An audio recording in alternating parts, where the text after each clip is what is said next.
So silly. It's just a dumbass. Like, you're so stupid. What the fuck? What is my life? You know? I don't know.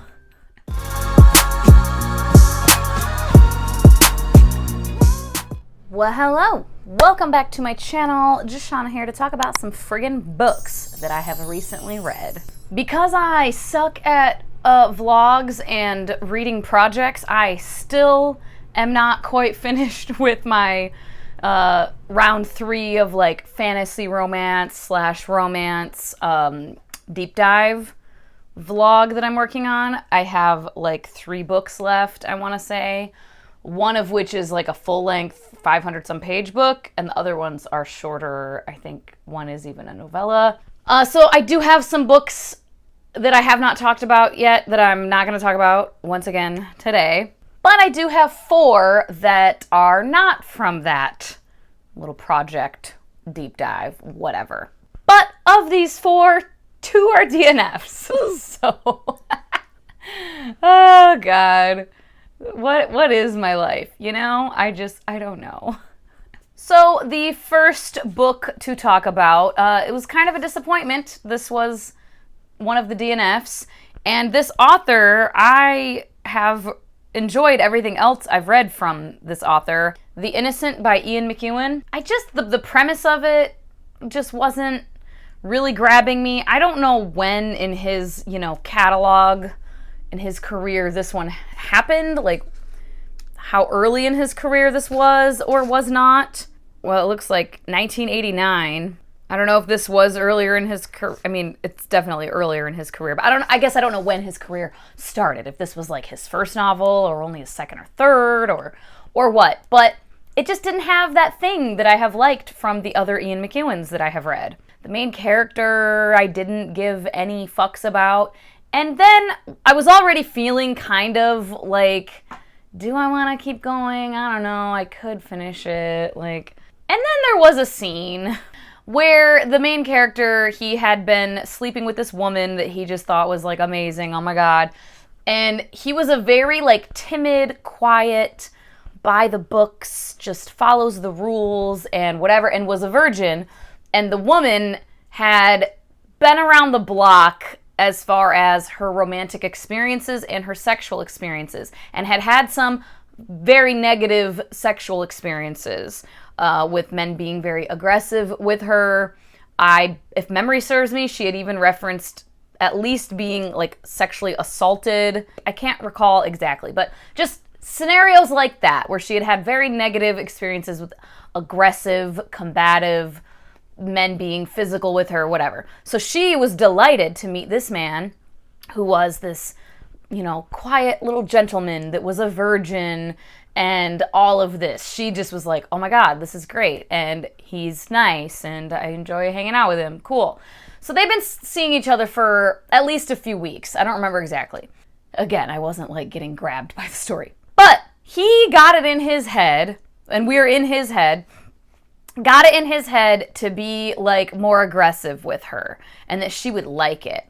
And as a role playing, a game, a little sexual game, but it was his fantasy of yeah, I'm dominating her. I'm going to dominate her. Be the big dominating man. Yeah, she'll like it. But never had this conversation with her, okay? Because, people have kinks, people have things that they like or don't like, consensual, non-consent, or even sexual assault, role play, which is essentially a consensual non-consent. That type of thing, people can like, and that's fine, for various reasons.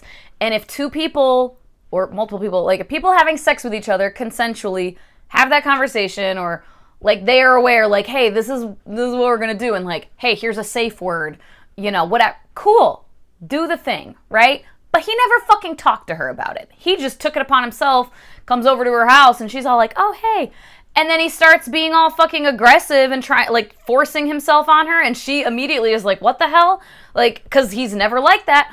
And it was just this whole scene of him in his head being like, yeah, she's acting like she doesn't like it, but I know she does. I'm going to dominate her. Ooh, look at me being the big man. Ooh, yeah.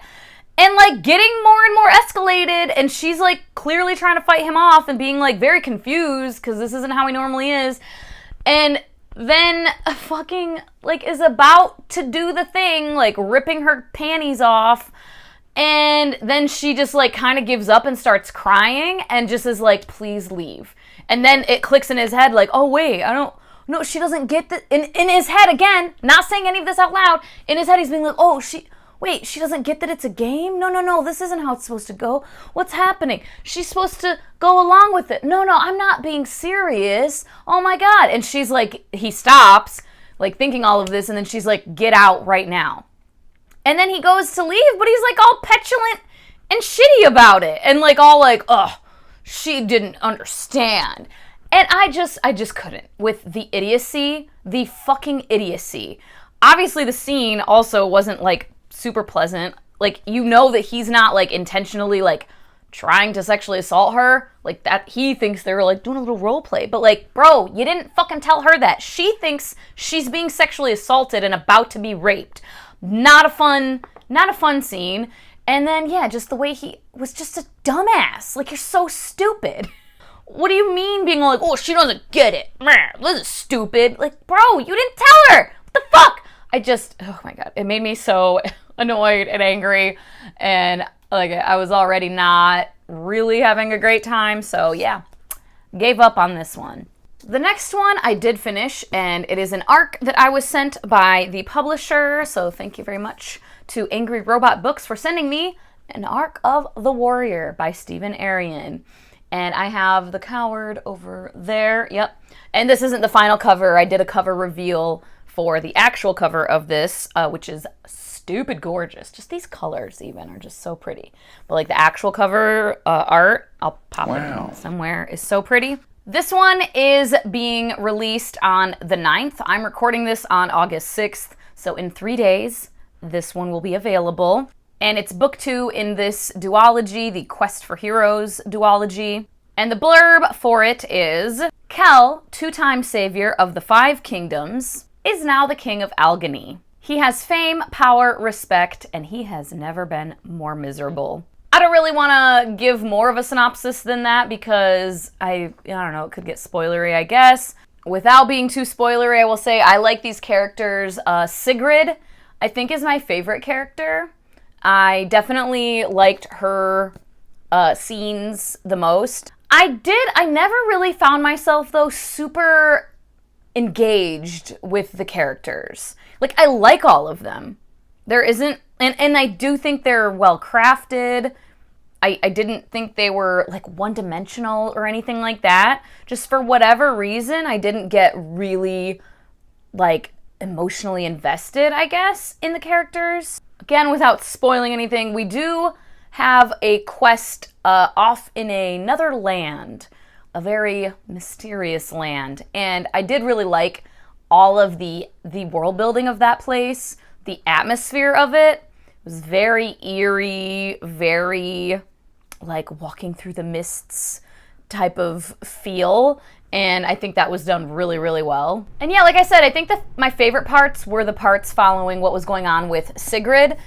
I think the biggest reason I didn't get super, super emotionally invested necessarily is probably some of the pacing in different parts. So I think that was the only real thing that I can pinpoint that stopped me from getting super emotionally invested and like gripped by the characters. But yeah, overall, I quite enjoyed this. Really solid and very well written. And again, like the characters, I felt like they were all solid characters, and it's very interesting, the world building and everything. I feel like this duology is really great for adult fantasy readers where maybe you've read quite a few chunkers back to back, or like really elaborate, long ass series, or like really devastating, oh my God, or really like dark, like heavy series.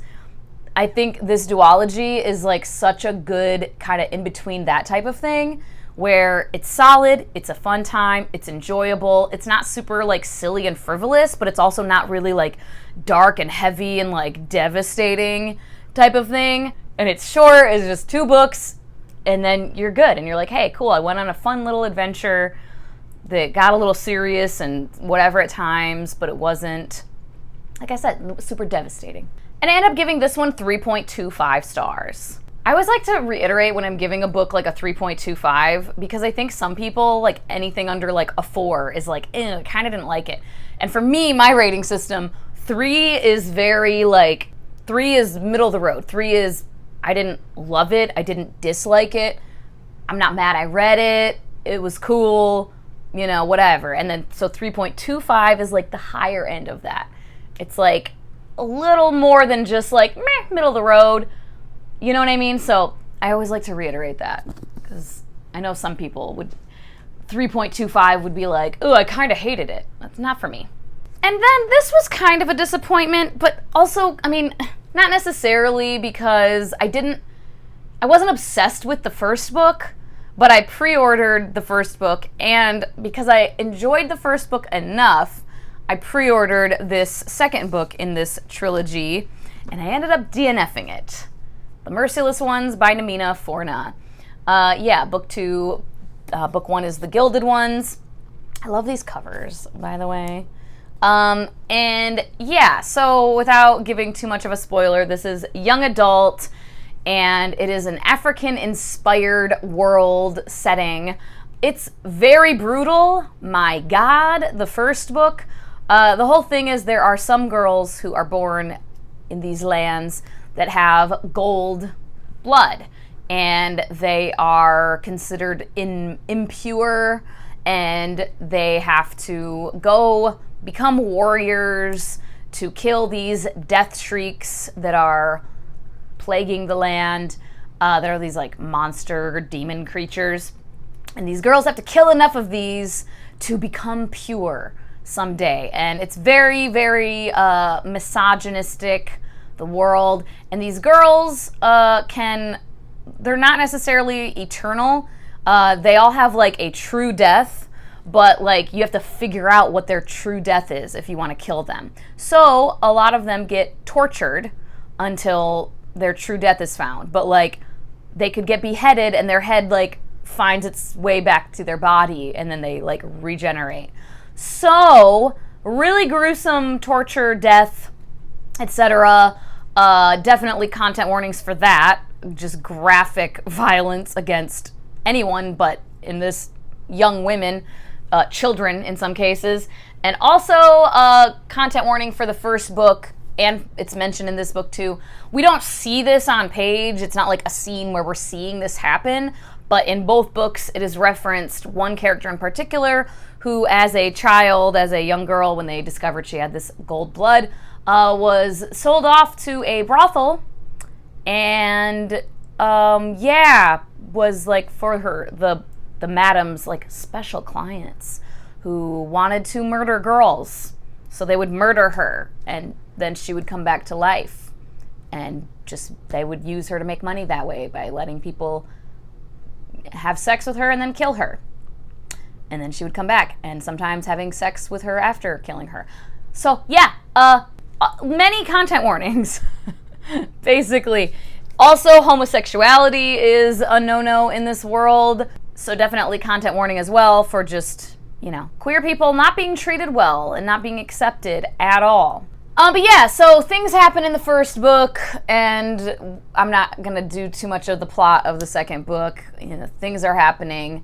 How far did I get into this one? Oh, I forgot to say how far I got into the other one. I got 35% of the way into The Innocent. And I was listening to this mostly on audio. I did read some chapters physically, but I got to 40%. And I really just wasn't getting engaged with the characters this time around at all.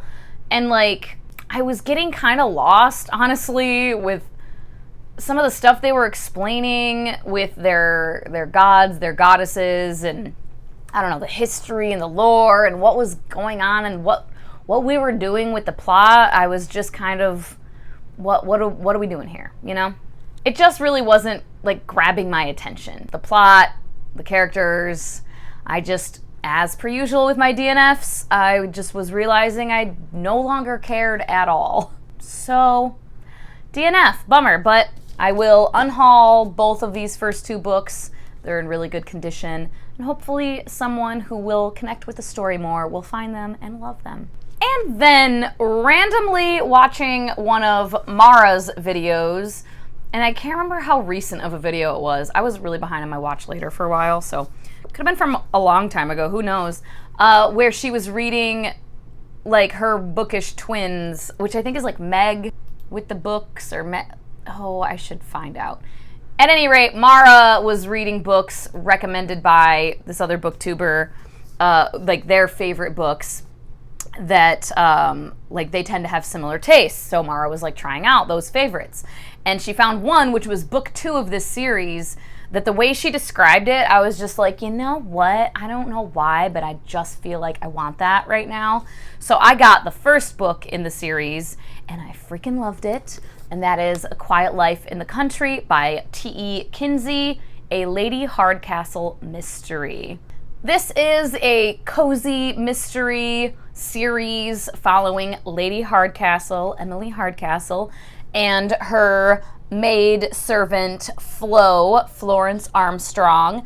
And she has been working for Lady Hardcastle for 14 years, and they're always referencing all these adventures they had in the past with Lady Hardcastle's now deceased husband. She is a widow, and they traveled all over doing all kinds of stuff. They reference these adventures, but don't really tell you why they were on all these adventures necessarily. And yeah, her husband was murdered some years prior, and then it's like a friend of the family, I think, who had this home in the countryside that they weren't going to be able to utilize, and so they're like, hey, you want to go live there? So they go for a quiet life in the country. But promptly upon arriving in this village, and this is set in like the early 1900s, by the way, but anyways, promptly upon arriving, a body is found. They come across, upon a little walk through the woods, a body, and things ensue from there. And she becomes a little amateur detective, Flo and Lady Hardcastle. And yeah, the plot thickens, they figure stuff out, and it is just so delightful. Oh my God, I loved it so much. It was so fun. I have so many tabs. I didn't even tab every time because I'm like, I would use all my tabs. I tried to save them for like the really, truly like hilarious things. The authorial voice, God, I love some good, witty, clever, kind of nonsensical British humor and like British authorial voice. I just love it. I can't even describe how much I love it. They're moving into the house, and they're little like quips and banter with each other, Lady Hardcastle and Flo. So she's like, oh, getting all their stuff like settled into the house, and she's like, if I get the range lit, it can be warming up while we explore. Then we can have a nice cup of tea before we settle ourselves. A sterling plan, Flo. I'd like to check that the removal men followed my instructions. You know how these chaps can be. They promise to put everything in its place, but then you move in and find that they've put the apodistra in the bedroom and the piano in the kitchen. You've never had an apodistra, I called from the kitchen. Good thing too, she said, if that's the way removal men treat them. Like, what? Ma'am, nobody did anything. Oh my God, cracks me up. When she's describing to someone what happened because they came across the body, and she's like, Lady Hardcastle and I were walking in Combe Woods, and we found a man hanging from the old oak in the clearing. Dead? No, I thought to myself, he was in remarkably fine spirits, actually, despite the rope around his neck. They're at a party, a gathering, and the band shows up, and I should say this evening's entertainment has arrived, said Lady Hardcastle. It would certainly appear that way, my lady. I hope your dancing shoes can cope. Never mind the shoes, it's these poor old pins I worry about. You have the legs of a woman half your age, I said. Yes, but she wants them back, so I shall have to make do with these. Just like so silly. So silly. Oh my God, just so many things like that. I just love the authorial voice so fucking much. And it was just a fun little romp of a mystery. And I love these characters. I love this little setting. And yeah, cozy mysteries, I've read some in the past, and I think historical cozy mysteries are really where it's at for me, because the very few modern, more contemporary cozy mysteries I've read, I didn't like as much for whatever reason. But man, these historical cozy mysteries, I just love them.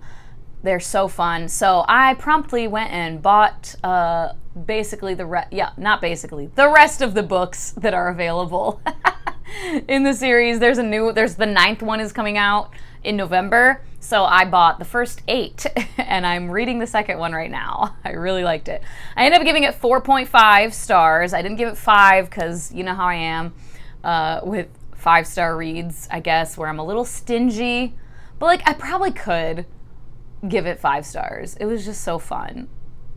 I don't know. This is definitely, if the rest of the series is like this, if like every book hits like this, definitely would end up being a favorite series of all time because it's just so much fun. So yeah, there's that. Thanks to Mara and to, I cannot remember channel name, but Meg. I know Meg. I think it's Meg with the books. I should find out. Let me see. Hold on. I was sort of right. Meg with books. I think I was saying Meg with the books. Meg with books is the original recommender of this series, who then Mara, I got it from Mara. So anyways, thanks Meg and Mara for bringing this series to my attention and really solidifying it for me that I think I really do like historical cozy mysteries. Like, comment, and subscribe if you haven't and you feel so inclined. You can also leave a little emoji if you just want to make your presence known but have nothing to add. As always, thank you so much for your time. Hope you all have a wonderful day, and I will talk to you later. Bye-bye.